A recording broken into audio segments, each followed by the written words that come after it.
Soaps are not selling, shampoo bottles are not selling, two-wheelers are not selling, but luxury cars are selling. Rich are getting richer. In the path to move to 7 trillion and 9 trillion, 10 trillion, if the basic bottom end of the pyramid is not growing, then the mass is not feeling happy about what is happening in the economy.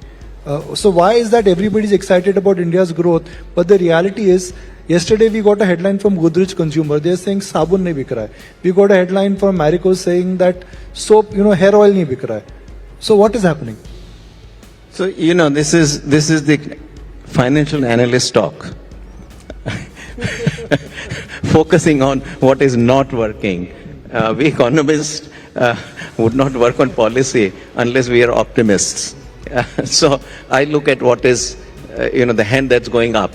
But actually I even disagree with this, individual products and particularly individual companies that are talking about it.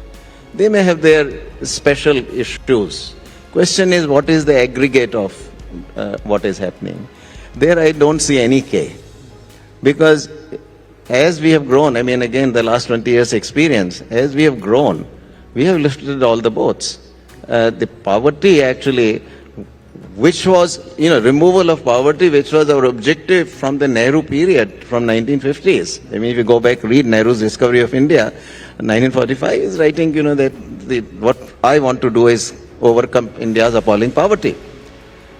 Well, ultimately it is this growth of the last 20-25 years which has actually led to the major reduction in poverty. And if we look at the extreme poverty, the Tendulkar poverty line that we normally use, pretty much we have eliminated it. Maybe there is 2 or 3% left. There are pockets that may have been left, so they have to be not targeted more directly and all deal with. But there is no K here. We have lifted the boats. I think, when you say that inequality has gone up and billionaires are becoming richer and the poor are getting poorer, that gets a lot of attention. But that's really not true. Yes, billionaires have come in, and if you look at the distribution, if you look at the inequality in the sense of top 1% as a proportion of the bottom 5%, yes, that inequality has gone up. But have I brought up that bottom 5%? Yes. Bottom 5% are today doing in absolute terms a lot better.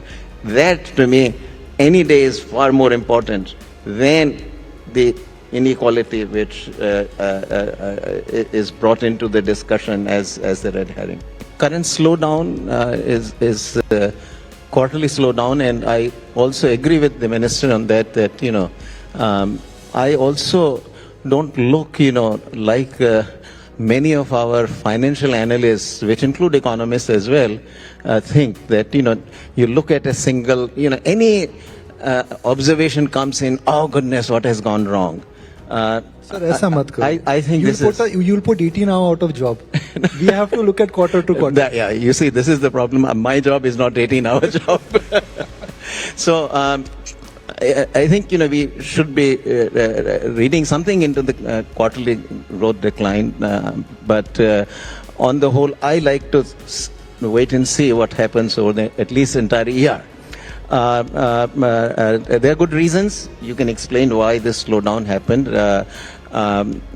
A bit more than I had anticipated. I sort of didn't expect it to fall below 6%, but it has fallen below 6%. So we have to look back as to what went wrong. But one thing we know is that because of the elections, the capital expenditure of the central government slowed down, and also, we've been looking at the states' capital expenditures actually have taken a hit as well, because lots of the elections happen in the states as well, and naturally, as it happens in the elections, a lot of promises get made, which basically are promises that involve revenue expenditure, not capital expenditure.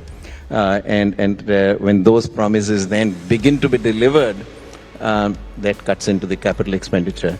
So some of that has happened as well. It's also reflected in a little bit of slowdown of credit expansion.